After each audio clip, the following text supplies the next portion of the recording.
Excuse me. Excuse the yawn. Hi, my name is Patrick. This is the High Refish, and welcome to my channel. Yeah, welcome to my channel. Yeah, welcome to my channel. Oh, I was gonna do. I forgot. I was gonna be like, this is Cassandra's Tarot Dice and Spiritual Advice. My name is Patrick, and the High Refish or whatever. But I said I was gonna stop. I said I was gonna stop with Cassandra because when I do the whole Cassandra thing, I'm manifesting people not listening to me, and y'all ain't even gotta listen to me. Just listen to the energy behind the cards that weave the story, right? That's why I always be like, this is giving me the energy of. This is giving me the energy of. So today I'm gonna be doing the solar plexus. If I would have kept it up today, we would have been on the throat, but we're not. We're on the solar plexus, so you know it is what it is. All cards will be read upright. I'm using the Weaver Tarot Journeyman Edition and the Ascendant Edition and the Journeyman Edition. Which one is which? Yeah, Journeyman and Ascendant editions of the Weaver Tarot. Also using the Magical Dimensions Oracle cards and activators. Light Star, I believe is her name. She actually has a channel over here on YouTube. So there are two decks that I have. I should use them together. I have in the past, I think. There are two decks that I have from people that I actually found on YouTube first. Magical Dimensions Oracle cards and activators being the first one, and the second one being the Spirit Keepers Tarot. Created by the amazing and wonderful Annabelle Wynn. I love her. She's just so awesome. And she's making a third edition with color. I'm so excited. So let's see what this is about. We got releasing up from the video I just did on my Legacy channel. We're going to start with the Sovereign of Cups and the Seeker of Cups. I love how these came out. It's like this Sovereign made sure that I saw that Seeker. Y'all probably can't see. There we go. You see the Seeker of Cups and the Sovereign of Cups? The Sovereign of Cups is the Queen of Cups. The Seeker of Cups is the Page of Cups. And again, we have that clam sitting at the top of that cup. Nothing can get in that cup because of the clam. Maybe y'all can see it. Yeah, y'all can kind of see it. And there's already a pearl in there. So it's like there's something that we can release. Actually, like the pearl is already ready and the clam is already open. The crown is floating above everything. I feel like there's something that's just like, you know, you can claim your power anytime you want it, right? Right? You can claim this healing of your heart anytime you want it. You can claim this mending and disconnection and feeling isolated and shut out from the world. It's like, girl, the shell is open. Like, hello? You ain't gotta do that no more. But, you know, your choice. I'm gonna timestamp in the description box and then later in the comments if I feel like it. The time that I actually get into this, I do want to shuffle these a little bit, y'all. See what the solar plexus got for us. I had a dream last night. There was Japanese in the dream at one point. I was intrigued. And then one of my friends from high school came up speaking some Japanese. I was like, girl, I didn't know you knew how to speak Japanese. What? And she was like, yeah, I was in class with you. Well, she wasn't. That's not what she said. I had Latin with her. And in the dream, it translated to Japanese for whatever reason. Oh, and then we got the anchor over here. We got the anchor over here. Y'all can see him.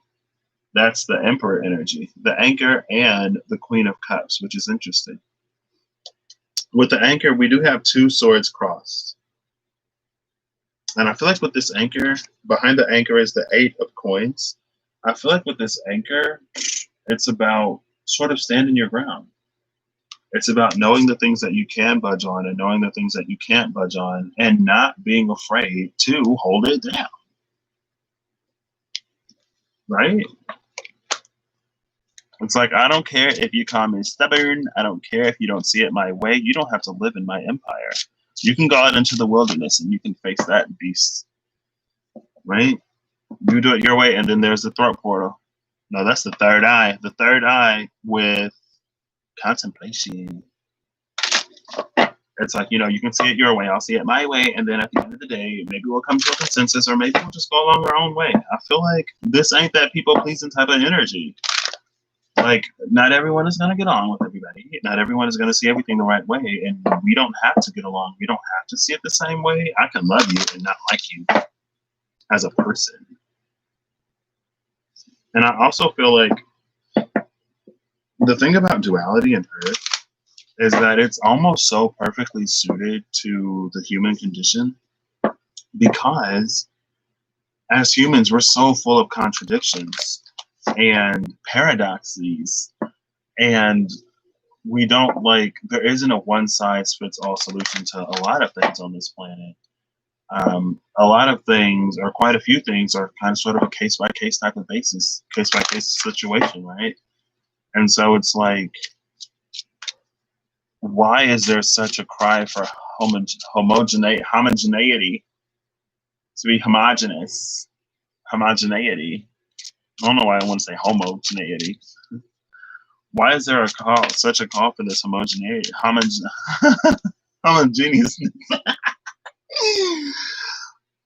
When, like I said, majestic eminence, we're creatures of limitless potential and contradiction and other things, I don't know. I feel like there's been a little bit of either or energy, and I'm always like, ¿por qué no los dos, right?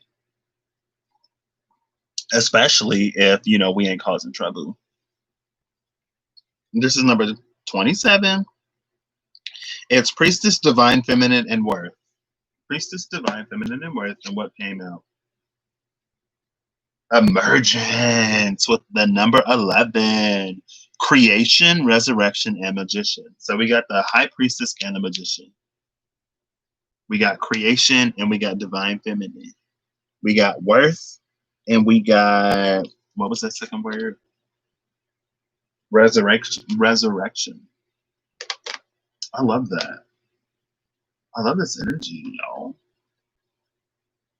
The Priestess is coming back. I've been in a mood. I've actually wanted to create for quite a while, and I haven't made anything. I wanted to make a song a long time ago. I make little 2-second, 3-second things all the time, but I wanted to actually build it out to at least a good 2 minutes, 2.5 minutes. I wanted to get into art and create something. I wanted to just create, but it's whenever I sit down to try to create something, that's when my perfectionist streak comes out, and I'm hardly ever satisfied with what I do. So sometimes I don't even try, but that's no way to approach life. Also, in some of my dreams, I've been not necessarily, it's I've been on the set of a TV show or a movie, and I'm just this is interesting.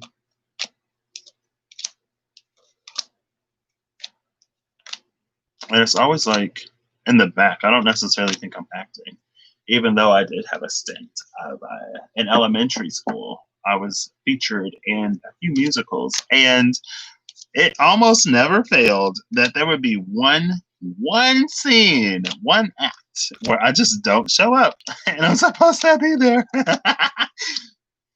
Because at first it was Dear Edwina, and we did it on this little stage in the back of our school, and I was in the back sitting in my lawn chair, just completely spacing out, and my line was "Chin up, kid," and for whatever reason, it didn't connect in my brain that everyone else, and I don't know if there's these one specific parts of rehearsal or whatever that I just miss or that I forget about, but it's I was spacing and not even just paying attention. So when my line came, I knew it was my line, but I was at the back of the stage trying to yell it, "Chin up, kid."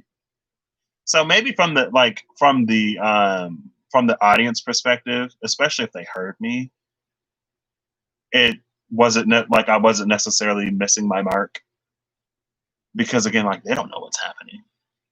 But the second time, like I didn't even have a line. I was just supposed to be there with my wife, and I don't know. I was on the backstage goofing off with some dude. We were like playing around with the hats and the costumes and stuff. And then somebody was like, "Where were you two? Like, you were supposed to be on stage." I was like, "What?" And they're like, "Yeah, we called for y'all a few times." I was like, "Oh, I ain't hear nothing." I was back here having a good time. So Solar Portal. This is number 36. It's a 369. I love it. Being centered, balancing power, and manipulation. So, being centered, balancing power, and manipulation.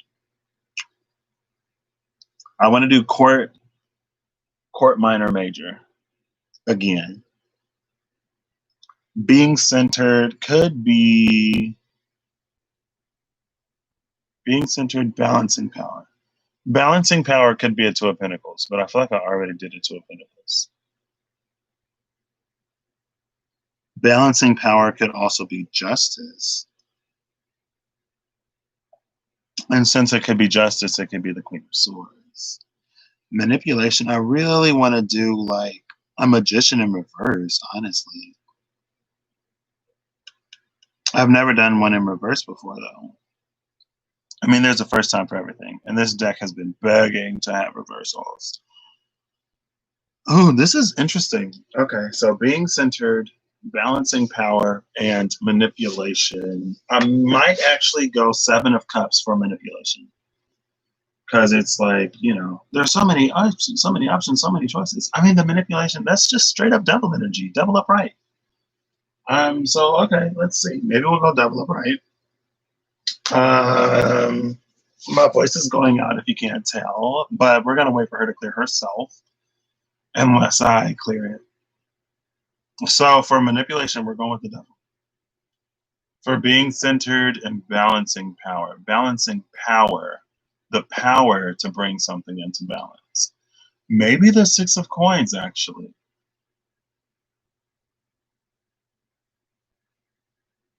Balancing power, being centered. And I've already, like, I've done so many coins things. Being centered, balancing power. Oof, I should have thought about this before, but work through this with me. Okay. So let's start with, we already have the major. Let's start with the court. Ugh. I don't know where that phlegm just decided to come from. Goodness, it's so gross. I got some strawberry hibiscus tea with a splash of Minute Maid lemonade. It's really good. So I'm going between like the Queen of Swords and wait, a king. Balancing power. Now I'm kind of sort of feeling the Six of Pentacles for balancing power. Because it can give to one side of the scale or the other scale to make it even. Right? So then being centered could be maybe a King of Pentacles. Yeah. Being centered, King of Pentacles, why not? So we're gonna go with the Ruler of Coins for being centered, the Six of Coins for balancing power, and or that could be Temperance. Right? Yeah, we're just gonna go with it. We're gonna go with it. So for being centered, we're gonna go Ruler of Coins. Balancing power, we're gonna go with the Six of Coins. And with manipulation, we're gonna go with the Devil. More aligned is going to be this deck. Less aligned is going to be the dark deck, since this is the solar plexus and it's all about shining. Shining, all the light is white.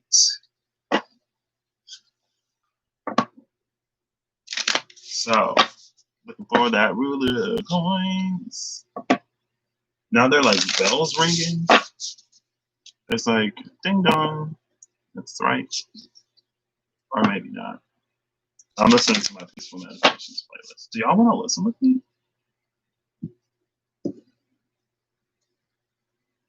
Why not? I don't know if y'all will be able to hear it. Tibetan Light is the song on right now. And like this mic has voice cancellation features, so it may try to mute some of it, but it's fine. I don't know how loud it is. Wait, I can get on my phone. My phone is up there. Where's my iPad? I'm gonna check and see how loud this is. Give me one moment, please. One moment. This thing about to die. Ooh, die.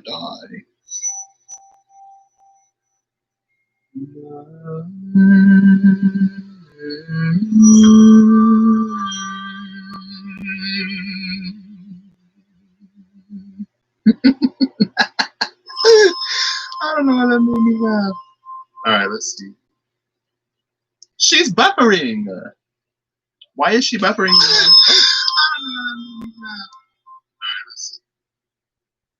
She's buffering. Why is she buffering? Yeah, it's fine. It's not too loud. Okay. So, let's work. Let's get to work. So, did I cut this? I don't know. We'll just cut it. Okay. So, first card out is Les Hermites, which is interesting. And then the Lovers. And then the World. Girl, followed by the Seven of Cups, though. But the Star is right after the Seven of Cups. And then the Six of Wands. And then the Nine of Cups. And then the Sovereign of Swords. The Two of Swords. The Seven of Swords. The Ace of Coins. The Secret of Coins. The Moon. And the Sovereign of Coins. Okay, that's where I'm going to stop all of that. Girl, that was a little mini roller coaster. I like it. Four of Swords and the Eight of Swords. Okay, what am I looking for? The Ruler of Coins. Okay. I'm like, I don't even know what I'm looking for anymore. Alan to you. What are you waiting for? Take a bite of my heart tonight. Here we go again.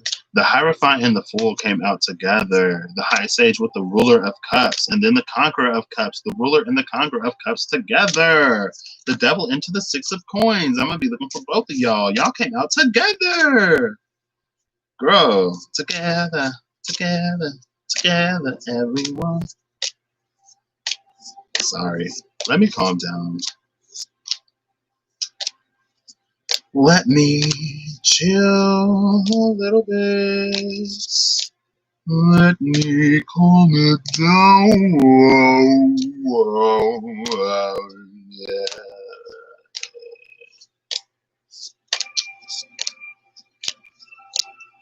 Who am I looking for? The Ruler of Coins. Here he is. Work. You'd better. I already know that we're not going to have either the Devil or the Six of Coins, so I don't need to look at that second card right now. Bottom of the deck, I don't know why I want to look, but it's the Magi. It's the Magi. The interesting thing about the Magi, though, is Magi is actually plural. Magus is singular. So in this Magician, there's more than one. What does that mean? Because we have multiple lights within us. That's the sort of the walking contradiction, the paradox. We have more than one light within us. Even when we're not being ourselves, someone who's like, oh, forgive me, I wasn't being myself. It's like, no, you were being yourself. We're always being ourselves, right? Maybe not necessarily always our best self, but we are always being ourselves for the most part, right? It's like no matter what I sort of push on the fountain, if you put Dr. Pepper in there and Dr. Pepper come out, Dr. Pepper can only come out if you put Dr. Pepper in there, right? If somebody put lemonade in the Dr. Pepper and I push Dr. Pepper and I get lemonade, it's because, you know, Ain't no Dr. Pepper in me. Some people don't like Dr. Pepper. Apparently, some people like really don't like Dr. Pepper. It shook me a little bit because it is one of my favorite carbonated beverages, but I don't really drink carbonated beverages anymore. First card out over here is Strang and the Tower, followed by the 6 of coins, though, with the 8 of cups. So, and then the 9 of coins. So, you know, somebody need to learn how to be a little vulnerable, right? You can't always do it all on your own. Sometimes you gotta open up and let somebody in. That's the only way you know that you'll begin. 7 of cups in reverse and the Lovers, followed by the Moon. Okay. And then there's that Magi. Let me. I need to stop. Okay. 4 of cups and the 4 of swords were together. That's cute.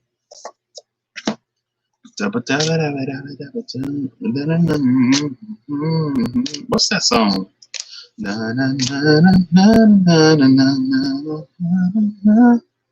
Maybe I'm sorry, not sorry, not sorry. Feeling so bad, it's got me feeling so good. Sorry, not sorry. Is that Ariana Grande? And then we got the Seeker of Coins over here. Somebody seeking and somebody making things happen. And see, that's why, okay, I feel like that was a little mini clarification for this side being lesser integrated solar plexus energy, because the solar plexus, honestly, it's about making stuff happen. A lot of times we look at it, right? It takes the vision from the sacral and it adds a light to it that makes it shine. Shine in a way that other people see it. You know what I mean? Shine on. Baby, I'm sorry. Feeling so bad, had me feeling so good. When you was feeling good for being bad, but now you just feel bad because you was bad. Oof. Choices.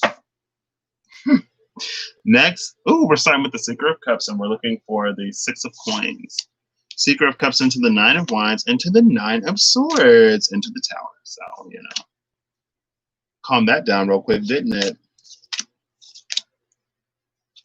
Feeling so bad, it's got me feeling so good. 3 of swords and the 3 of coins together.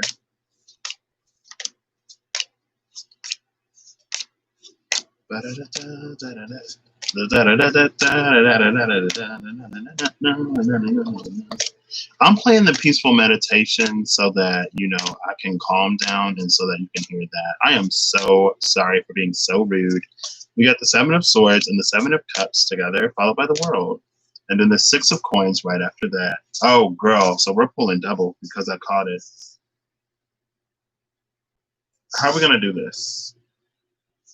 This is how I'll do it. And then we'll do that. Because the devil was sitting after the 6 of coins still. And so I just went ahead and pulled the card after the devil. So at the bottom of this deck, we have the 7 of cups. The 7 of cups in this deck in particular is about getting the wisdom from the experiences that we've been through in the past with that tooth. The tooth, getting the wisdom with that tooth from our experiences in the past, the 6 of cups, to pursue a brand new option. With that 7th cup being above the other 6, and it may be one that we've never necessarily experienced before because there are thorns around the third eye, and the thorns are sort of restrictive, right? And so again, it was like feeling so bad had me feeling so good. Somebody was feeling good because they were so bad, but now they're feeling bad because they were bad. It's like, funny how that works, right? But as long as you take the learning and the wisdom and the knowledge from those past experiences, it's like, I don't mind hitting the reset button because we both, well, I knew. I don't know if you knew. But, you know, tomfoolery abounds. Anyway, I feel like there are certain things that sort of affect us in ways that are very telling. And if when it is you may not necessarily pick it up. And if you're not really observant, you may not necessarily pick it up. But I feel like there are certain ways of being, certain ways of saying things, certain ways of engaging with certain situations that really highlight where some traumas or some kind of maladaptions could have happened in the past. And that's the thing, right? It's a very sort of self-preserving energy, like self-preservation, protection, all that kind of stuff. Self-sacrifice, or not self-sacrifice in like a means of you sacrificing yourself and for somebody else, but it's like you sacrificing the better parts of yourself because they were never given the free reign, the space to feel welcome. And so there was a certain level of vulnerability that you never had. But since you never had that vulnerability, you were shining your light in its most unfiltered way, right? And so now that we're recognizing that, we have an opportunity to come into something more. And I feel like I said, for the past few of these, it's been the case that it's like the lesser aligned energy feels like what we should have been doing. And maybe it's because we're coming from this moment in time, these moments in energy and space time where things are getting less dense. And so it's not necessarily about surviving and protecting yourself anymore. And since it isn't about that, there's a new sort of functionality that these chakras are going to take on. But vulnerability is sort of the gatekeeper to that functionality, right? It's like they're going to work in ways now that they weren't quite permitted to work before, because again, chakras are lights. And depending on the filters, like an orange light might appear to be blue, right? For instance, or whatever. And like there are certain things that you only see under a black light, right? So the filter and the light matters. First card out is the Sovereign of Cups, followed by the Ruler of Wands. That's the Queen of Cups, King of Wands energy. And then the Nine of Coins, followed by the Eight of Cups. And then the Six of Coins. Is that what I'm looking for? Yes, it is. Work.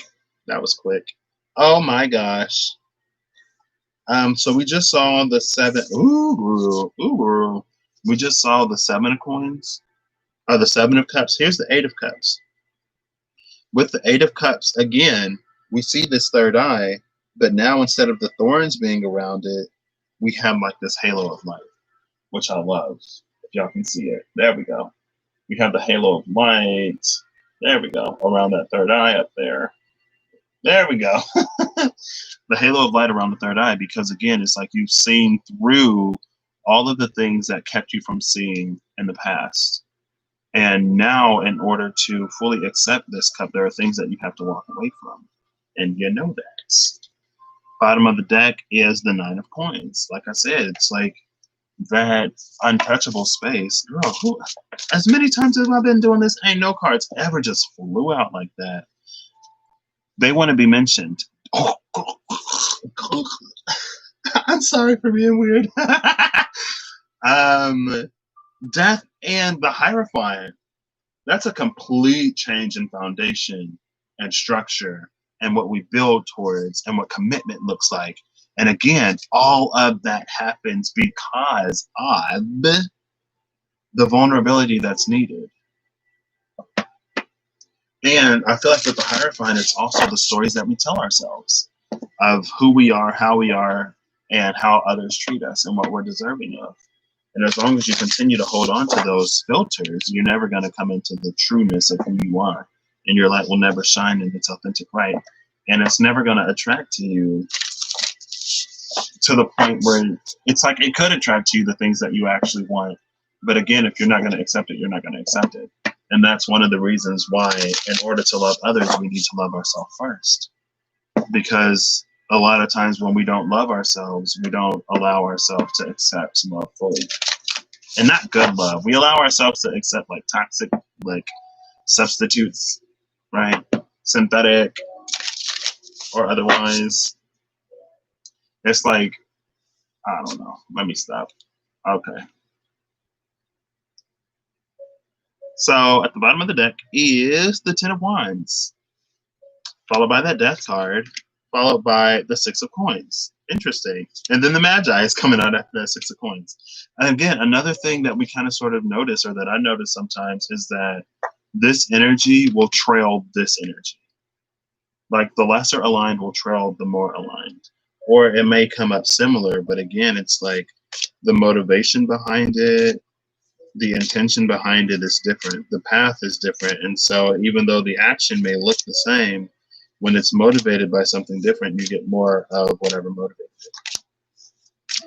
Wait, yeah, I'm looking for the devil. Okay. I was like, wait, what am I looking for? I love how the aligned side was already ready. She like, I'm already ready to go, right? It's like, you ain't got to tell me twice. Once you turn on the light, everything else, strength with the lovers and the star. Love that energy. Followed by the ruler of cups, king of cups. Love that energy. Followed by the 10 of cups, girl. Love that energy. So it's like, yeah, well, there's an opportunity to get there eventually. 2 of wands, but you got to choose it. It ain't just gonna happen for you. It ain't gonna just fall in your lap. Sometimes you got to get up and get to moving and get to groove and shake that body. Sorry. The Fool and the Sun with Temperance coming out right behind that Sun. So yeah, that's someone who can see the new sun, but ain't gonna do nothing to get it.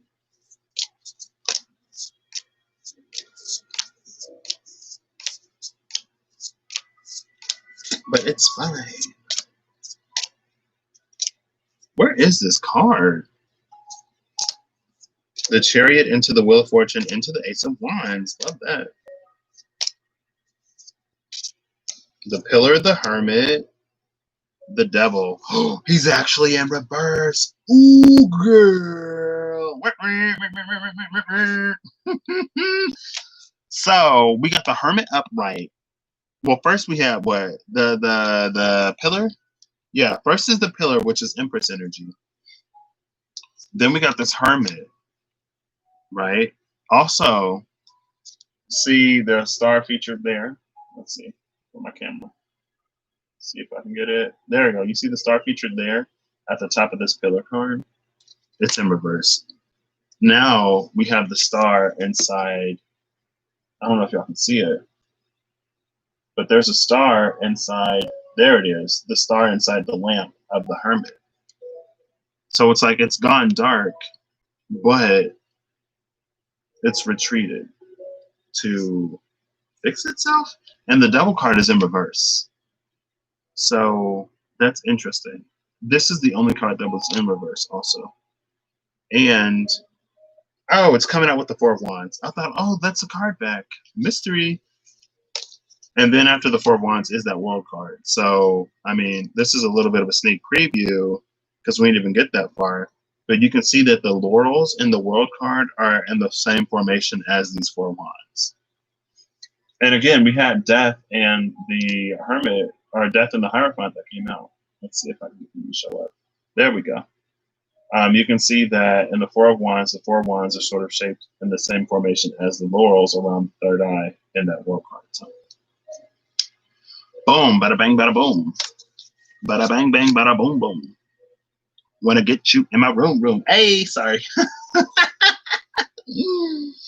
Boom, boom, boom, boom. I want you in my room. So the Pillar is going to be at the top of the deck.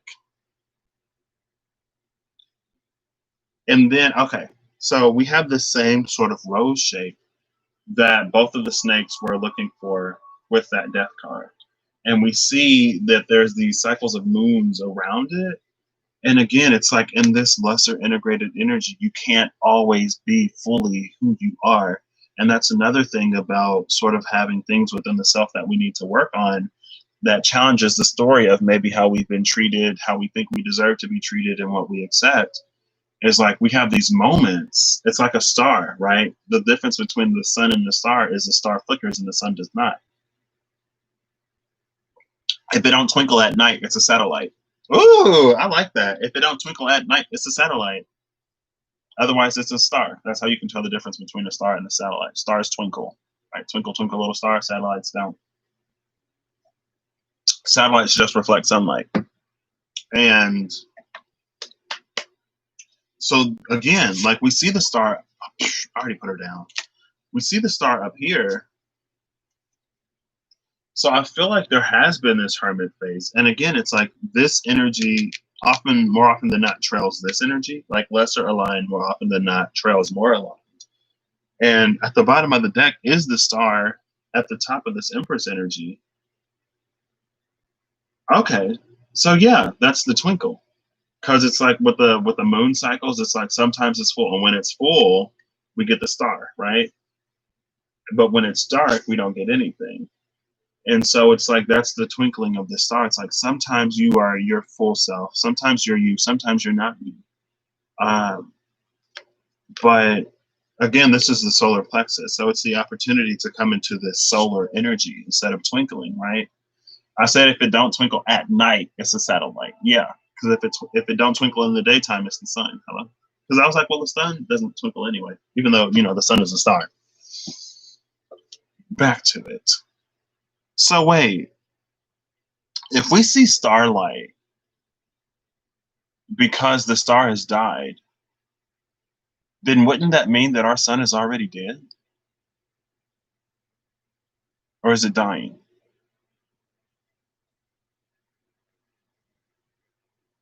Hmm. I don't know. That's an interesting. I've never thought about that before.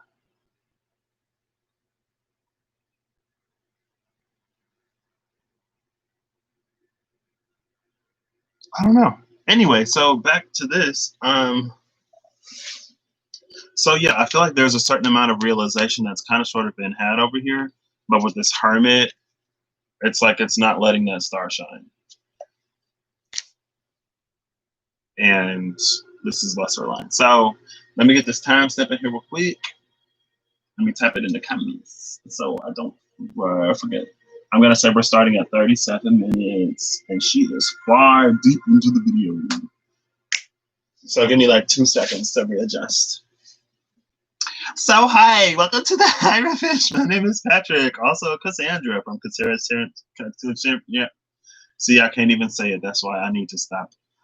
So today we're going to be looking at the solar plexus. More aligned solar plexus energy is going to be the lighter journeyman. Is this the world? Hold up. Is this the world? It is. That's the world.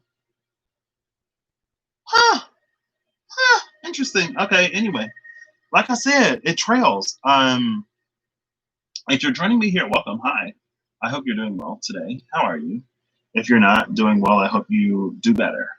Um, and if you ain't doing what you need to do to be more well, then I hope you do better. So anyway, so we're looking at the solar plexus. More aligned is the journeyman edition of the Weaver Tarot. Lesser aligned is the ascendant edition of the Weaver Tarot. And I'm going with the lighter set for the solar plexus because the solar is a light, and the like white light is all of the all spectrum. All of the bands in the visible spectrum come together to make white light when we're projecting. And the solar plexus is all about projecting. And so if this is dark, it's not projecting anything, or at least it's not projecting something in alignment with what is the truer self. And so that's why I'm using this as the lesser aligned set, right? So, and I think that's going to be the general format. If it's a feminine energy or a more receptive energy, then the darker set will be more aligned because it's about sort of integrating and holding, right? The feminine, when a pigment holds all of the light, it appears as black because it doesn't give anything back, right? But when a pigment gives off white, it doesn't hold anything. So that's why for feminine or receptive, this is more aligned. For masculine or expressive, this is more aligned, right? Are we shining or are we being a vessel, right? Anyway, so let's get into this. So we have the solar portal here. We've already done the root portal and the sacral portal. The solar portal is it's balancing power. It's being centered, balancing power, and manipulation when out of balance or when aligned to something else, right? And I don't think I've been reading these in the book. I'm pretty sure I haven't been. Actually, I think I read Divine Feminine, and I think I read Oneness. Maybe I have been reading these. Why not? I don't know what I've been doing, honestly. It's been a few days, y'all. So I'm going to go ahead and read it. The solar portal, number 36. So this again is being centered, balancing power and manipulation. Image connected with sunlight, color ray. Ooh, sunlight. So the celestial interpretation here is, let me try to get this situated so I can read. Really getting to know yourself at the deepest of levels, and learning about personal power will take you on a journey of the self. Once dialed into the soul, intuition and quote unquote gut level feelings become a daily routine, thus making decisions easier and more fluid. Here at the center of the chi, true soul power is as brilliant and potent as the sun. Unlock your inspirational and fiery passion from deep within and radiate it outward for humanity. And I love this because, again, remember all of yesterday. I don't remember if you watched yesterday last night. I don't remember what it was titled. It was, what was it? What was it? I don't remember. I almost had it. But we saw the solar cross, or we saw the mystic rose on the sun with the cross. And then on the Six of Pentacles, which we actually looked for today, was on the Six of Orbs, was the rose with the cross in it at the heart of the scale. And then on the golden shield, we had two solar crosses that were there. And there was a lot of solar energy yesterday. And I think I mentioned doing this. So I almost just came on after it and did it, but I didn't. The oracle interpretation is, are you trusting your gut feelings? Your intuition will guide you with making wise decisions if you listen. If you make choices based on the external world, your power will wane. Thank you. So become centered and balanced from your core. You need to radiate confidence in this situation. Don't be so easily swayed or knocked over, and be very conscious of others' intentions. And at this time, it's time to trust that gut feeling. So the companion crystals here are yellow jasper and gold. Okay, gold, word. Companion essential oil is lemongrass.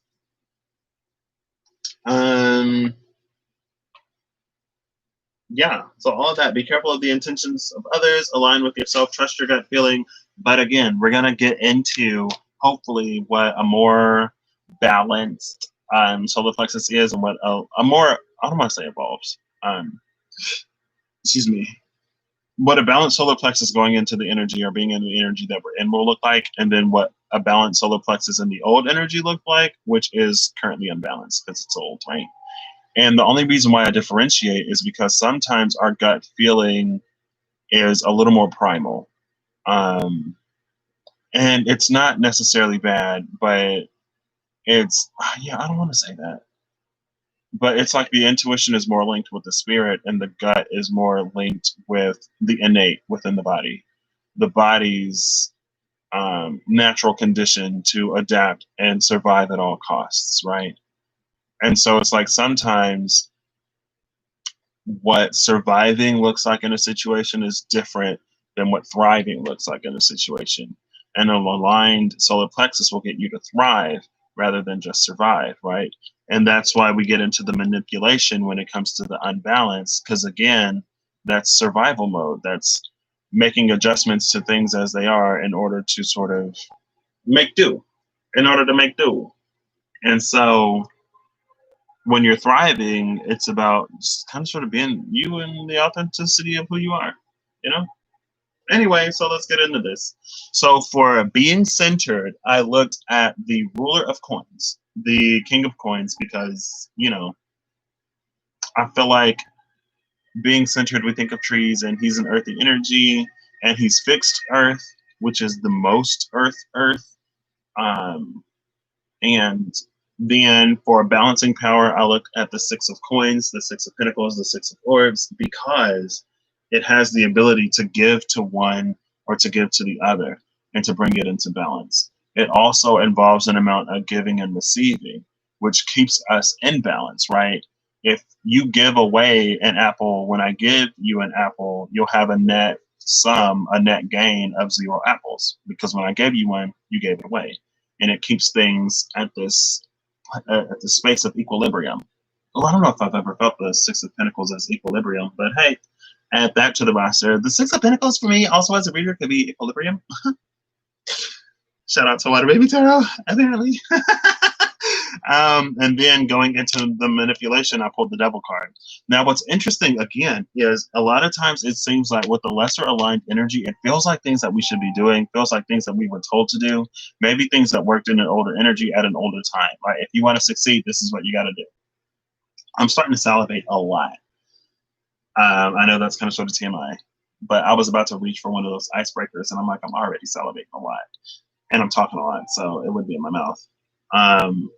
But a lot of times, like, this energy feels like what we should be doing. And when it came to manipulation over here, the devil was actually in reverse.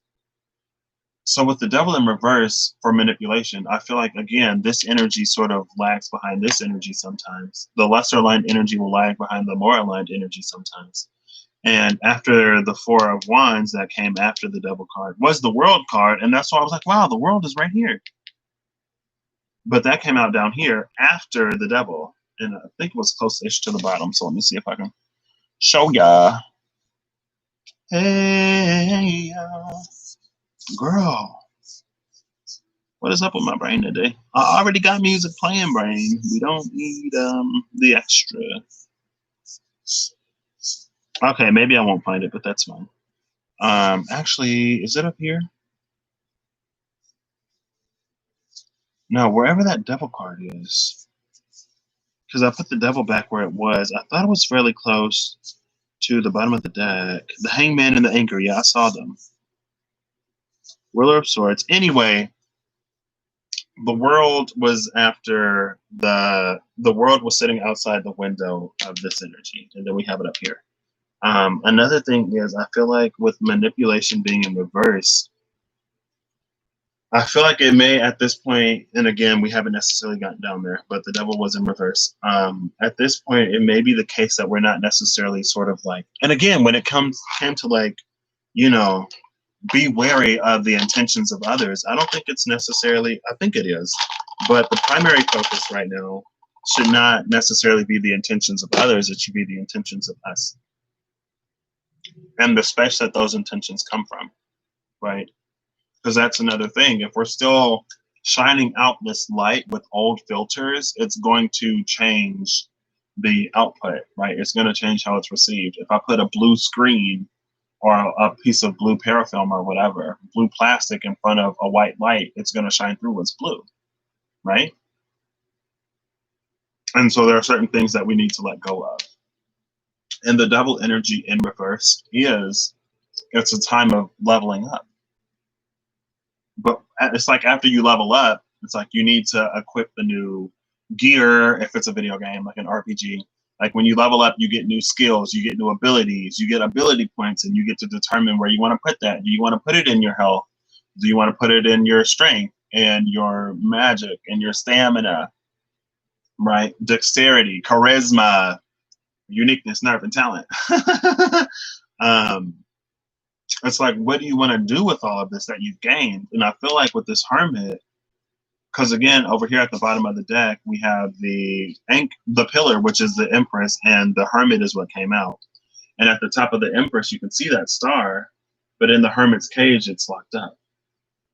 So it's like you've already gone through this up leveling. What are you going to do with that energy? If you don't do anything with it, again, it's like, you know, I'm talking a lot. Let me actually get into this.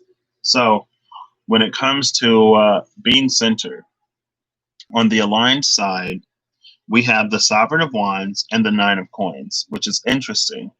The Sovereign of Wands is the energy of the Queen of Wands, and the Nine of Coins is the Nine of Coins. But in this Nine of Coins, every single coin, ooh, can y'all see them? Oh, kind of. Ooh, there we go. Y'all can see her. Yeah. And every single coin in this 9 of coins is a crystal, right? And so, with this being the more aligned energy, there it goes again. That annoying feeling at the back of my throat. It happened yesterday, and it actually stayed like all day. I wonder if it's these icebreakers. um. Anyway, with this being the more aligned side, I feel like this is being fixed on who you are, right? I feel like this 9 of coins is very self-contained. I don't know if y'all will be able to see all of the strings going between, or all the lines connecting this 9 of coins. Let's see, where are we at? Those, oh yeah, those are the hands. Yeah, there we go. Okay. So there, if you can kind of sort of see it, there are lines connecting all these coins. I feel like that's being self-contained. And then with the Sovereign of Wands, with that Queen of Wands energy, it's knowing exactly who you are, even when the world pretends like they can't see you. This is sticking true to your light, regardless of what it looks like. And again, this is the authenticity of your light, further clarified by that Queen of Wands energy. A lot of times you see a Queen of Wands, she's depicted with a black cat. The Queen of Wands is like the queen of shadow work. She's the queen of having done it all. And so with her energy, she knows her pitfalls, she knows her darkness, and she doesn't hide it, right? It ain't to be out there being nasty and evil, but excuse me, it's like you can't use this against me. Like, I'm the one that put the information out there. How are you trying to use something that I said against me? And it's part of my testimony. Hello? When you successfully navigate through the test, you come out on the other side with a testimony. It's like my testimony makes me who I am. So how are you trying to use my testimony to like tear me down, girl? That ain't even how it worked. But again, this is about knowing the self fully and accepting the self. Because another thing, an aspect of the crystals in this deck, they can be abundance, but they can also be pieces of the self. And so with this 9, I feel like there are all these pieces of the self that are interconnected. And actually in this deck with the 10 of Pentacles, with the 10 of coins, they're not connected. So this is the most sort of inwardly solid that you can be. This is a card of self-worth. And it's standing on that self-worth with the Sovereign of Wands. Regardless of how other people see you, you're not going to change who you are or how you are. And again, this is it's one of those things. Again, it could look the same on either way, but the energy behind it can be different, right? Like this could very much so be very stubborn, like, oh yeah, I'm perfect, I ain't got nothing to work on. But again, with this Queen of Wands energy, with the Sovereigns of Wands energy, the shadow work has been done, and you've come out with a testimony, right? The lesser aligned energy over here is the 3 of coins with Justice.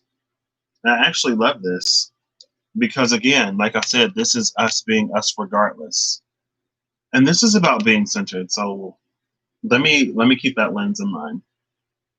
So again, this is us being centered on who we are, regardless of what the world does around us. It's being centered is being at the center of the wheel, right? The eye of the storm.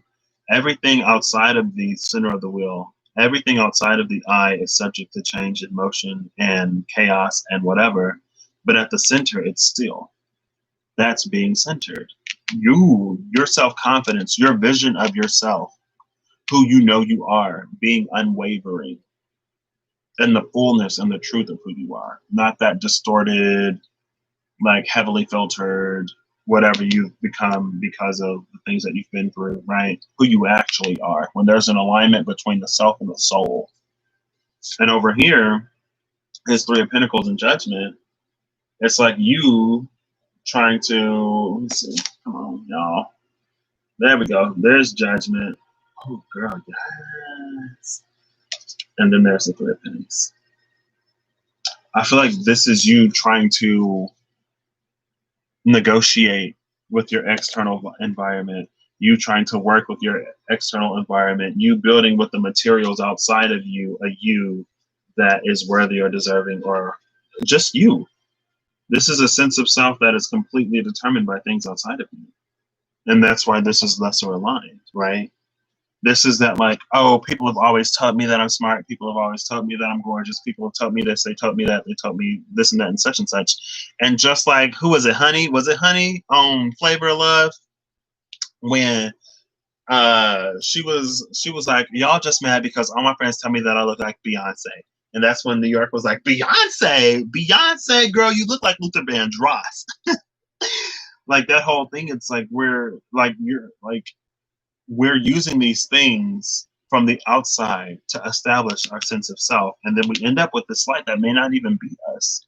That could be the furthest aligned from who we actually are. And again, if that's the light that we're shining in the world, we're not going to get what it is that we want. That's not what the outside is designed for, right?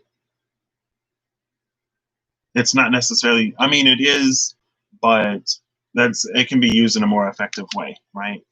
When you remove the filters and when you shine in the truth of who you are, because honestly, it's like moths to a flame, and we're always the flame, and the external world is the moths that we draw in. So if you're getting crappy moths and crappy experiences into your life, it's like, well, look at the light that you're shining out into the world.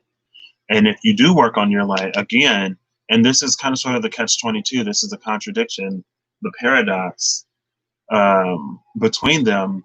It's like, well, when I do shine my light, then it's like I don't get what I want when I want it. And then it's like there are a lot of different factors that go into it. But again, if you're using your external reality as a sort of, if you use it in any way, and if you use it in a lot of ways, it can do more to distract you than it will to serve you, right? If you are the mindset that like, oh, my external reality isn't changing fast enough, so I'm going to go back to doing everything I was doing before because this isn't worth it, then, I mean, like, hey, it's a choice. We all have our own choices. That's where I'm going to end there. But yeah, it's trying to find meaning from the external world, justice, and that Three of Pentacles, and that's lesser aligned, right? That's like you being centered depends on the world being centered. You being centered depends on the justice around you, right? Instead of what you have within yourself. This is very much not the energy over here, right? We go from the Three of Pentacles needing cooperation from the outside to being the Nine of Pentacles over here, more aligned, self-sufficient. I am who I am regardless of if you see me or not, right? The fact that you ain't never seen a panda bear in real life don't mean that they don't exist. The fact that you ain't never seen a unicorn doesn't mean that they don't exist. It just means that you haven't seen one. And I know that was a little bit extreme, but whatever. So now we're coming into the world with the devil when it comes to balancing power. And I kind of sort of like this energy. Here's the world. You can see that big old eye, and I think it has a wand in it, or maybe a sword. Is that a wand? Yeah, it is a wand. There's a wand, there's an Ouroboros, so we're getting energy from the ruler of wands, but a more complete ruler. And again, I love the wand symbolism in this when we're talking about the solar plexus, because it's about being that light. And then we have these laurel roots shaped like the Four of Wands, interestingly enough. And then again, we have this devil energy. And devil energy in the light of what it is, it's something that's determined. It's Capricorn determined, and it's not going to stop, even if it's playing a losing game, right? Because honestly, that's what devil energy does. I mean, with people, it doesn't necessarily do that. But when it comes to the divine, the devil is playing a losing game, right? It's like the devil is never going to convince the divine that someone isn't worthy or deserving of love. But, just because you are loved, don't mean you ain't going to get your comeuppance. There's love in a lot of flavors and varieties. One of them sometimes tough, right? They say tough cookies. When you get a botched boob. Stop. I'm sorry. Whew. I am anyway. So yeah. And again, it's coming off of this energy. With the devil in the world, it's like regardless of what I look like in the world, I'm always going to be who I am. And I'm not going to allow the outside to deter and distract me. It's about having that stick to itiveness. It's about not necessarily being addicted, but it's like, this is what I'm sticking to. I don't care what the world sees. I don't care what happens outside in the world. I'm going to shine in the authenticity of who I am. And when you shine into the authenticity, when you shine with the authenticity of who you are, regardless of if you shine with the authenticity of who you are, again, it's like that moth to the flame. If we look at the sun has a gravitational field large enough to attract several planets and their moons. And we're all satellites around the sun, right? We have our satellites, like Earth has a moon. We got artificial man-made satellites up there. But we're also a satellite to the sun. And that solar plexus energy, that's the property of light, right? Darkness is attracted to light. Darkness exists on the outside of light. Darkness is the weight. Darkness is the 3D. Darkness is everything dense. We're always attracting. This is about attracting in the right way and not needing anything outside of you to tell you how to shine.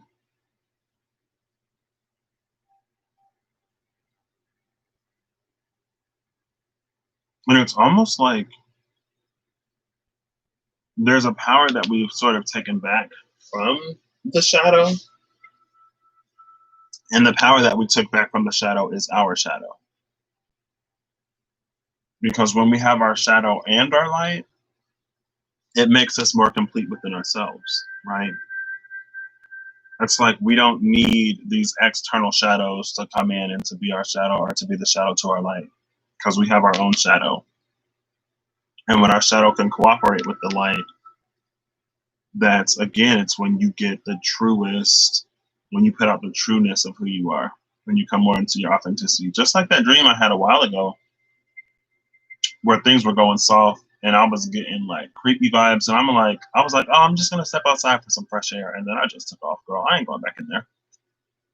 But again, I feel like it's real interesting. I kind of sort of went from like trying to protect a lot of people and fight for a lot of people to like being like, you know what? I'm out. And that's what I did. And then a whole bunch of people that I saw my dad, I was like leaving, right? I was going to walk wherever or get on the bus or whatever. I was going to find my way home. And then I saw my dad across the street. He was like, hey, like I was just on my way over there. Like, why are you leaving? I was like, yeah, we ain't, nope, ain't even looking back. And then a bunch of people were running out of the building. And my dad was like, why don't they have shadows? And then I looked and they didn't have shadows. And since they didn't have a shadow of their own, what happened was these darker shadows came and started trying to attach to them. But since I left before they were convinced to give up the shadow that they already had or to work on their own shadow or whatever, I don't know what happened in there. I wasn't in there. It looked like a pool party to me or like a baptism or something like that. And it absolved them, it rid them of their own shadows, and they thought they were good until them real shadows started coming out. And they was running out that building for their lives. And I was like, well, I still got my shadow, so I'm good. Right? Anyway, that's this energy. That's this balancing power, right? When you have your light and your shadow, you can balance yourself. You don't leave yourself open to these influences from the outside to come in and drag you down and weigh you down, right? And that's a part of the integration that happens. It's so funny that integration became my word for like 27, which is a 9. And at first I chose integration because my word for 2020 was embrace. And I was like, well, after I embrace the things, then I also want to integrate them, because I feel like for me personally, it's like there were things that I was learning, things that I was embracing, but I wasn't integrating them. I wasn't grounding it within myself. And so it's like I would forget, or I would act like I had forgotten. And then it's like I'm not necessarily repeating the same lessons over and over, but whenever I approached a situation, where part of the puzzle was something that I already acquired, I had to be reminded, oh, wait, like I already know how to do this. And that's why for 27, I made integration my word, because like I don't want to have these like repeat moments where I act like I don't even know what's up, right? And then integration came to mean a whole lot more. So over here, when it comes to being centered, no, balancing power, we have the Eight of Cups and the Tower, which is very unfortunate, but it is, again, what it is. I don't even think I talked about the Seven of Cups that's at the bottom of this deck over here.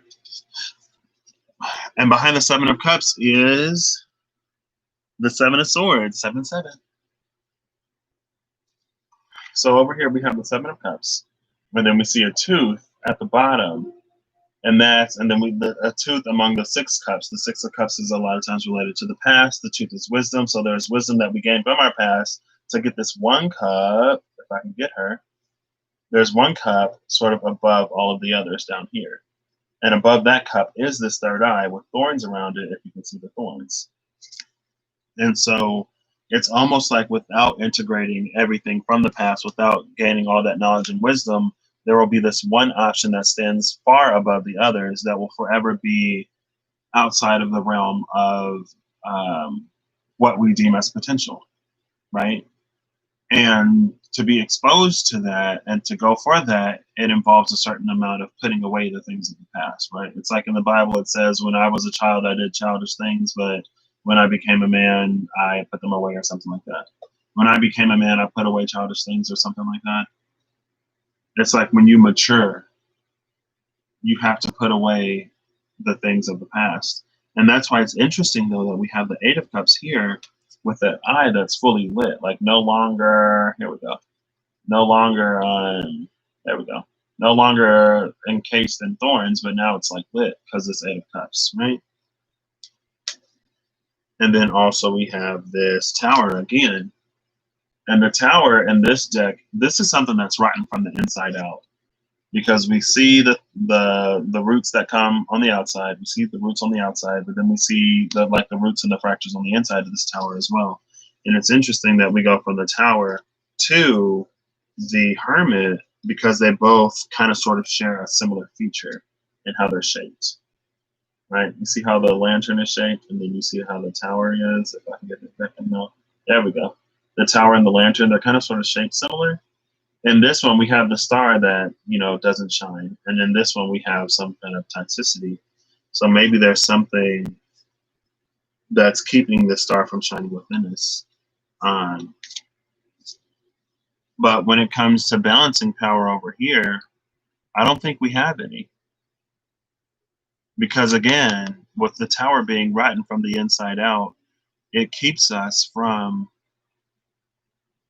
Oh, this is looking real nasty. It's honestly looking viral. It's looking like a virus. It's kind of sort of giving me... Oh, who is she? What's her name? They were on Jimmy Neutron. They have like a icosahedral head with the spiral tail, and then it branches off into the three things. Girl, who is she? What's her name? 2:34 on the clock.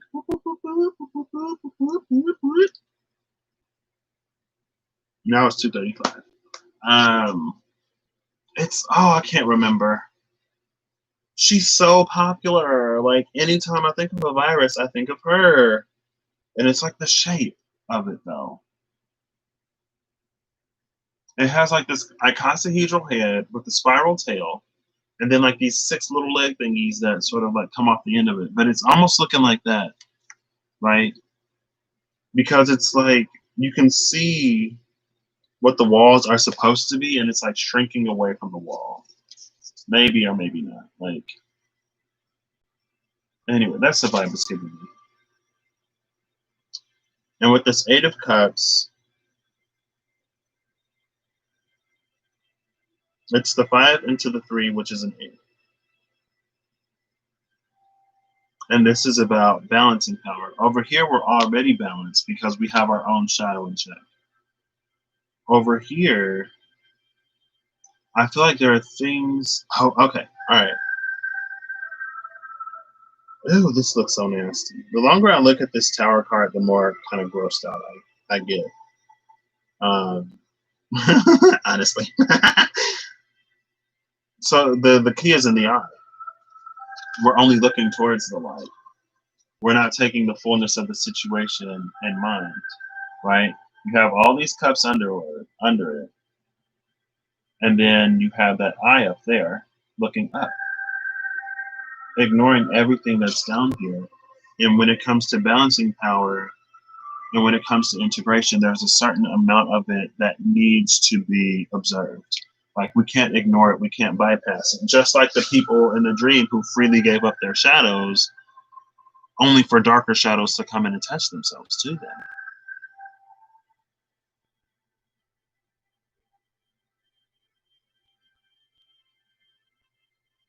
And it's like, well, here we have a bigger eye looking up, but this also is a card of completion. You see the laurel frame around it, laurel being signifier of victory, and over here it's like we have a triangle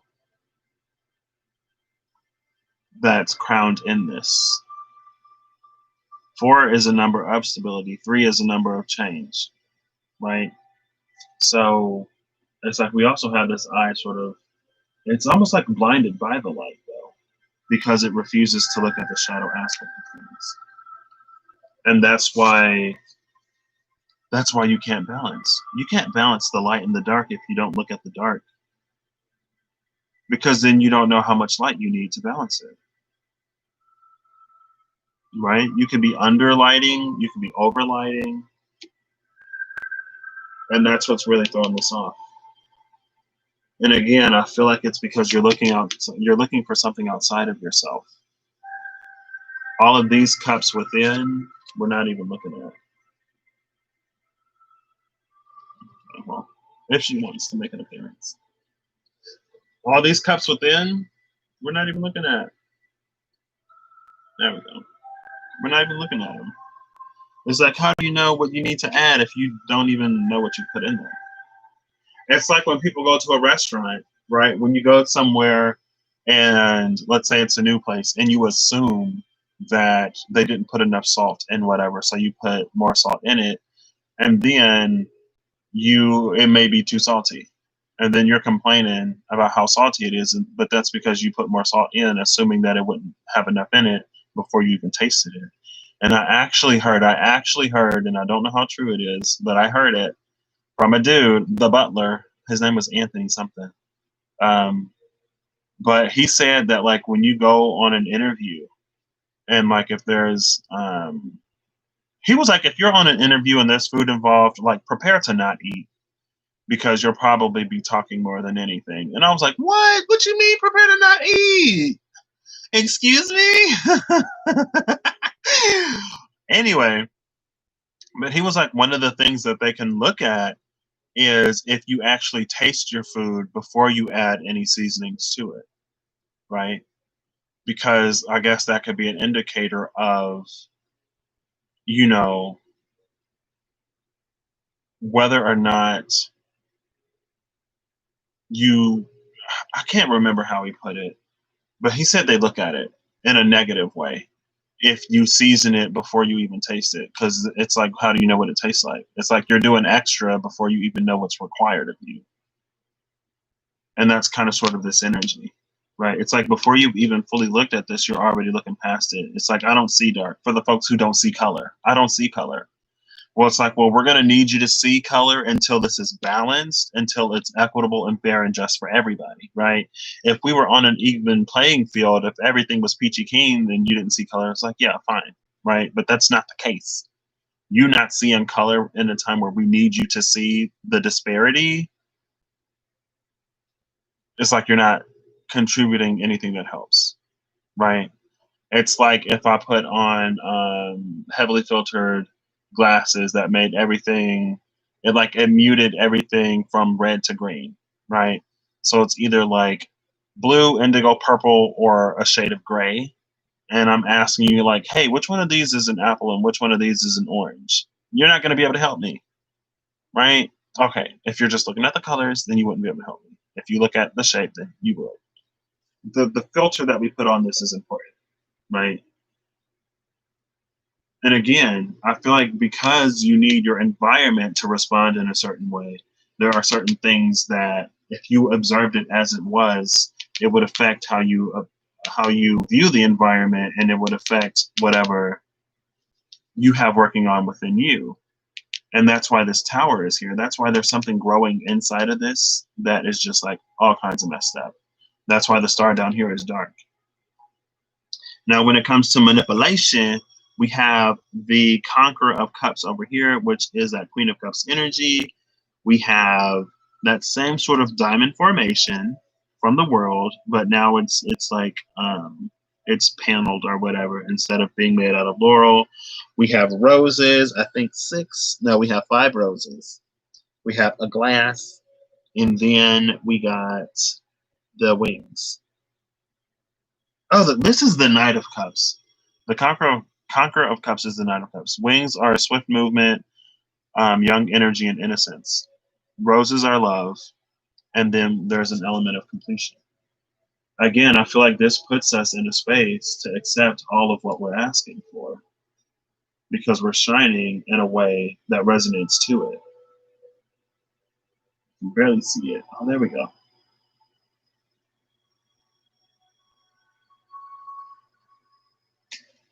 And this is manipulation, right? And so over here, with this Conqueror of Cups coming from this, I feel like that's the thing with this energy. When you are who you are, regardless, I feel like the thing over here is it's so focused on the outside that it's able to, this energy could compromise. You could compromise this energy because it's not fully stable. But this energy is very, very solid and rooted within itself. And so it's not going to compromise itself to get what it wants. And so the manipulation over here is this Conqueror of Cups. I feel like over here it's like, hey, this is what I want to do. Does this work for you? Like, does this align with whatever's going on for you? Yes. Okay, cool. Let's work together. No. Okay, that's fine. Like, I'll go somewhere else where it aligns. And it's about not having any hard feelings because something or someone doesn't align with you. But over here, again, we have the Hermit and we have the Four of Wands. I feel like this is an energy. It kind of sort of feels a little leechy because it's like you want everything that you want with this Four of Wands, but with that Hermit, you're not willing to give anything to get it. Right? Your light, you have locked up in this cage, and then you're still expecting cooperation from someone else. This is a card of hurt feelings. Is this?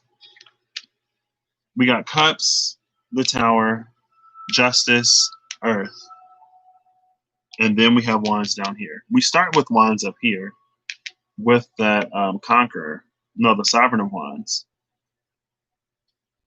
And then we end with Wands down here. I'm just looking to see where the actual light is. And then we have a Wand in this World card at the same time.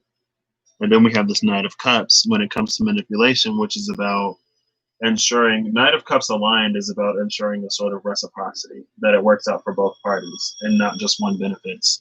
This one only cares about its own benefit, and that's why the manipulation is here.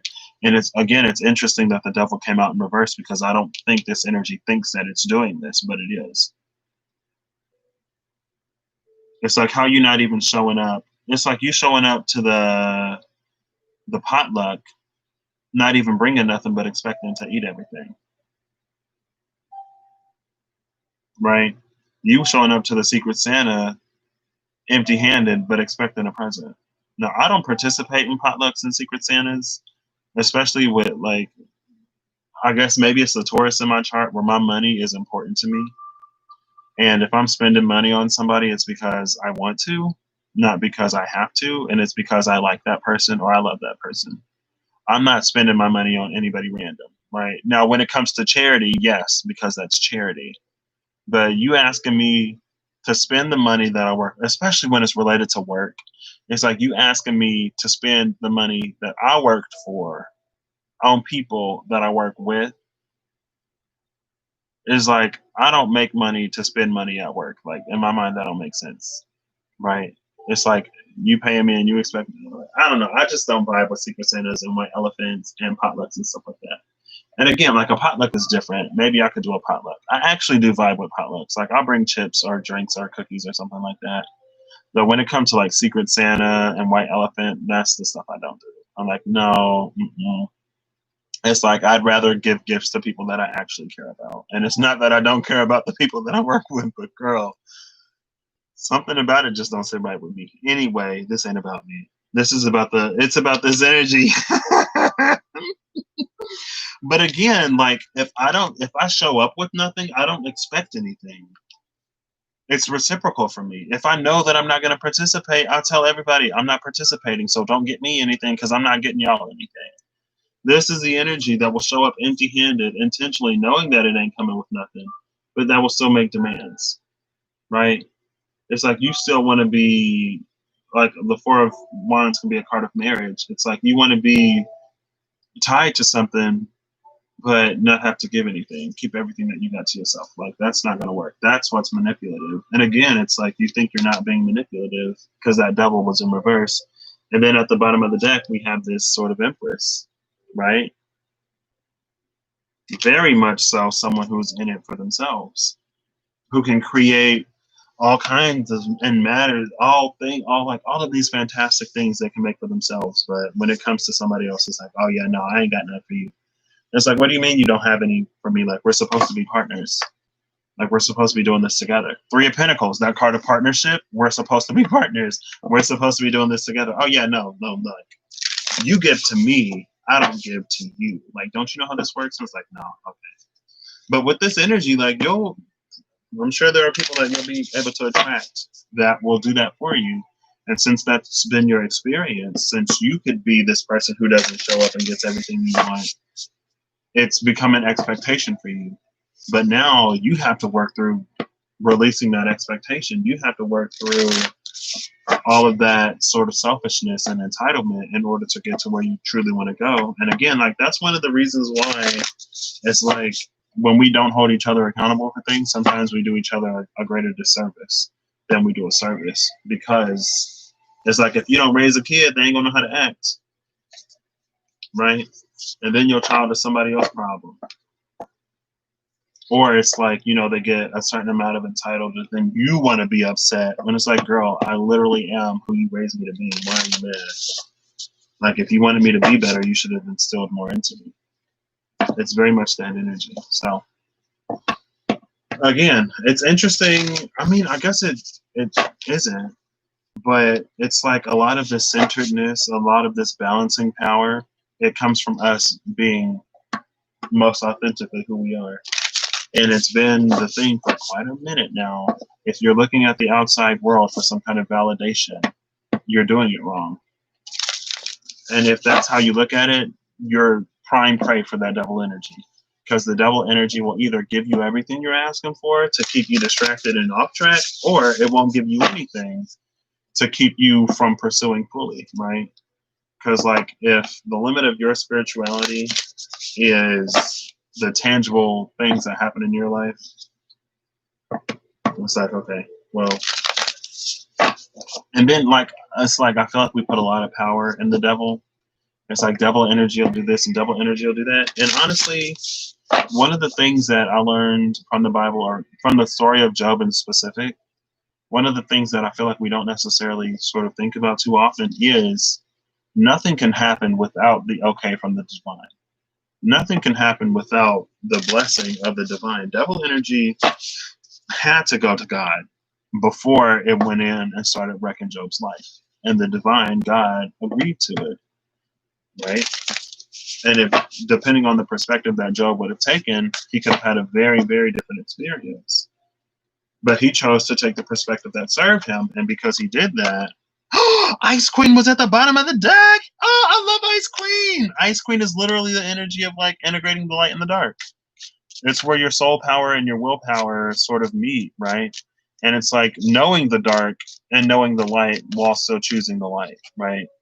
Just because you know the dark doesn't mean you have to choose it. And that was the thing about the devil in the world, right? Over here in balancing power, accepting your own shadow and the shadowy nature of things, not giving into it, but just accepting it. Because when you can see the light and the shadow, you know how much light to add to temper that shadow, right? And because, like, if you add too much light, you'll blind people. Like, that's one of the, like, anything in excess can be toxic. And then over here with the Eight of Cups, ignoring all of that sort of hurt and pain and only looking towards the light. And also it came out with, I can't remember what else it came out with. But if you ignore it, like I said, you don't know how much to pour into it. So final messages, please. These are interesting. Really interesting. Okay. So can I get one final card? There it is. Thank you.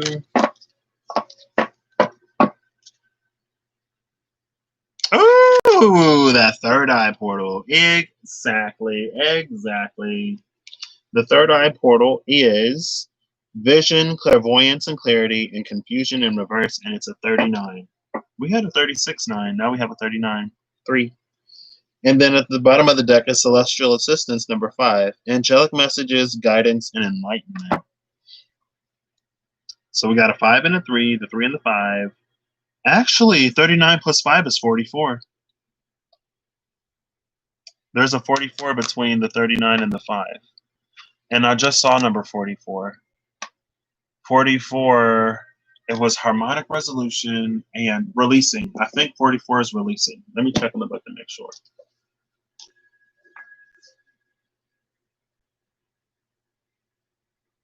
Let's test my memory.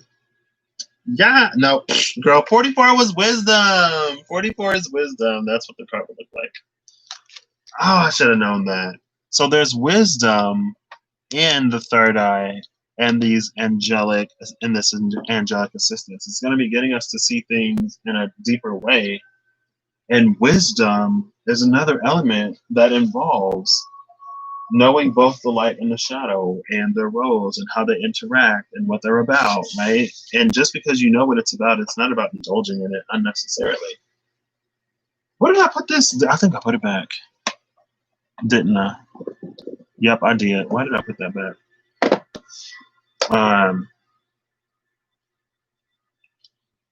What's this about angelic assistance, though? Angelic messages, guidance, and enlightenment. But this is a 5.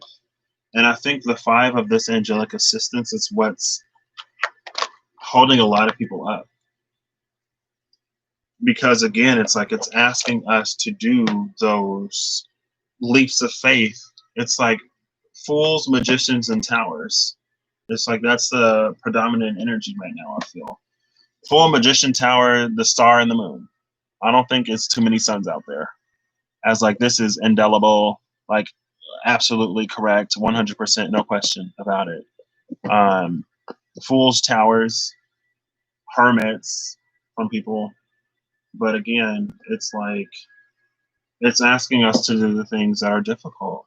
And I love that angelic assistance is the 5 because in the Spencer's Tarot deck, the 5 of Swords is the angel. And so a lot of times when I see the 5 of Swords, it's like Spirit is putting us, because it came out with the 5 of Pentacles, it's like Spirit. Okay, so if y'all saw it, if not, here's a quick rundown. In the angel spread, I was getting Fight Club vibes where, you know, when they would initiate people in the movie, they would have them stand on the porch for a certain amount of time, no food, no water, and whatever the elements are is what they are, right? And only the people who stand on the porch the whole time get initiated in. Excuse me. And not only do they have to endure the elements and their own body going through it, they also have to endure harassment from the people inside, right? And then there was Bob, who cried a lot. I think it's because he had like high estrogen or something like that. And so Like they came out the first day and they was harassing Bob, and they was like you ain't gonna get in. You like you're fatty, fat, whatever. And Bob was like, okay, I'm gonna leave. And then dude came out was like, Bob, don't leave. Like stay on the porch, right? Like the process is what the process is to get inside, to be initiated. The process is what the process is, and that's another thing about the devil card is it can also speak of initiation, but the initiation comes after you sort of defeat it, right? After you look past the ruse and the facade and the game, that's when you sort of claim some of that third eye vision. You can see beyond illusion and you come into more of who you are, especially like Devil in Reverse. Because on Biddy Tarot, back in the day when I first started getting into cards, I looked at the Devil in Reverse. And when it came to like that leveling up by conquering the devil, it can also speak of initiation because you conquer that devil, right? It's an energy to be conquered. That's why we had the Conqueror of Cups that came out after that devil. It was the devil in the world, but the Conqueror of Cups. Like, I know that there are multiple ways to do this, but I'm going to choose to do it the right way. I'm going to choose to do it in a way that's more aligned because the ends at the end of the day justify the means. And the energy that we put into something is going to be reflected when we get it back. So if you're acquiring something in a shady way, expect something shady to come as a result after you get it. And that's why for the manipulation over here, it was that Conqueror of Cups, heart led, right? The boundaries, like I'm not going to overstep when I try to get what I want. Over here, though, it was the Hermit with the Four of Wands, not necessarily giving anything to anything outside of you, but expecting everything in return. With that Four of Wands, you expecting a celebration, but you ain't RSVP. You weren't even nice to me, and you're not bringing anything. Like, what reason do I have to invite you to my party? And that energy over there is like, because I want to go. It's like, you're not even going to like enjoy it. It's like, yeah, I'm not going to accept the invitation anyway, but I want to be invited to decline it. It's like, girl, ain't nobody got time for that energy. Like, bye. Go mess with somebody else. Anyway, back to the story of the Five of Swords.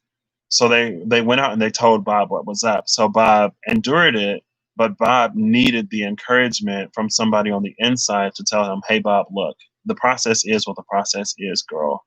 We can't necessarily make it any easier for you, but we can kind of sort of tell you that once you go through this, it will be worth it. Right? Now, some people will Five of Swords, stick it out, regardless of what it looks like, will weather the storm and will be welcomed in, and other people will just leave.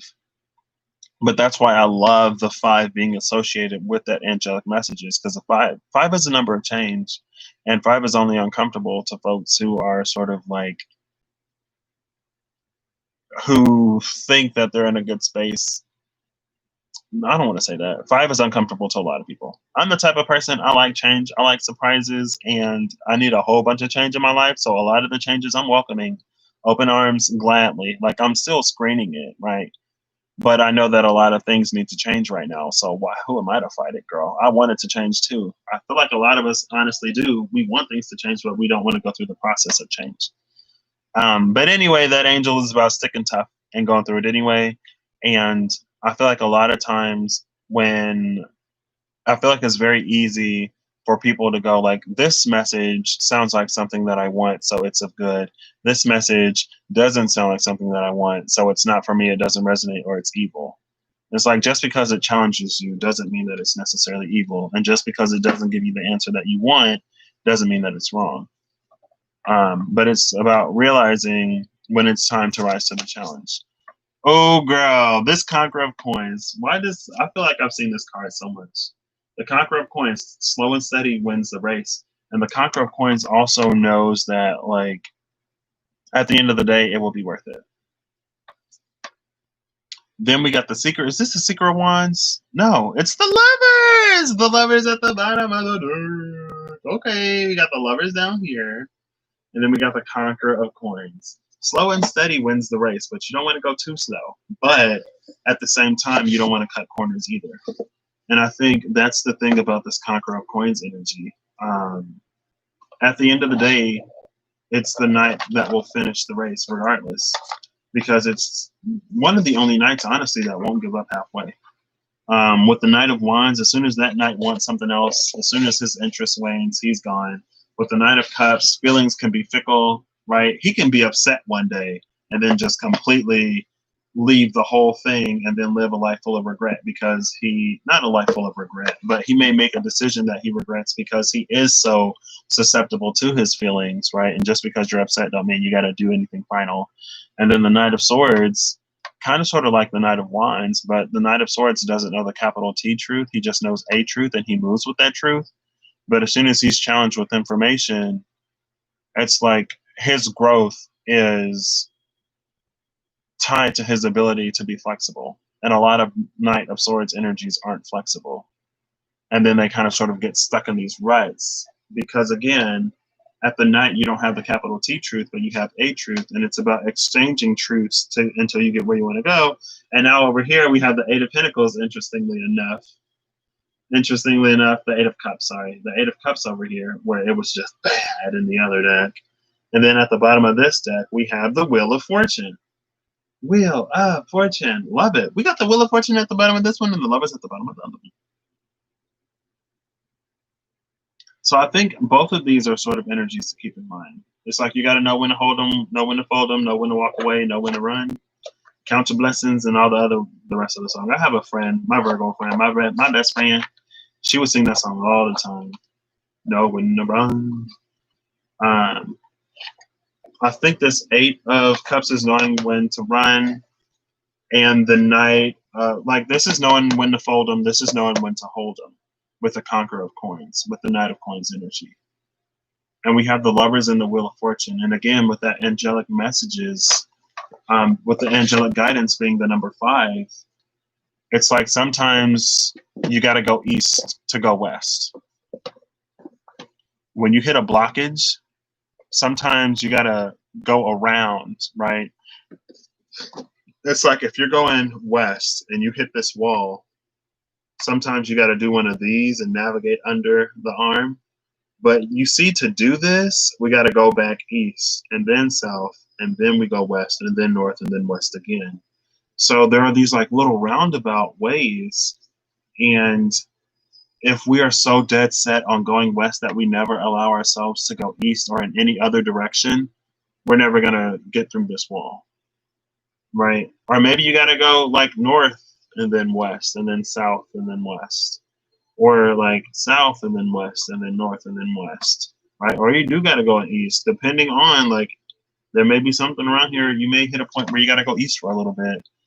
And when you're aligned within yourself, going back to the reading I did on the Legacy channel today, when you're aligned within yourself with that Four of Swords and the Five of Wands, that's like with your own mind being at rest, you can allow your actions to be guided by the divine. And when the divine asks you to do something difficult, challenging, outside of your comfort zone, you muster up the strength and courage to do it, right? You don't shy away. And if you shy away, if you leave the porch, if you allow the elements, your hunger, or the abuse or harassment, I don't want to say abuse, harassment, from the challenge, if you allow the direct challenge from the world or your own hunger or the elements outside of you to deter you and hinder you and block you, then it may be a certain initiation that you're going to miss out on. But again, that's what all of this very, very stuck and stable energy, when it came to the Nine of Coins and the Queen of Wands and the Devil and the world. Like, the world is Saturn, all fixed signs. The Devil, even though it's cardinal Capricorn, it's a very like stuck energy, right? Nine of Pentacles, even though that is mutable Virgo, it's still stuck, right? And then you got the Queen of Wands, who probably can't be convinced of a lot of stuff because she knows who she is. And then this Conqueror of Cups, going after what it is that aligns with you, but from a place of alignment. That's what all of this energy over here was. It's about being firmly rooted and aligned with the self. And that's being centered. That's the balancing power.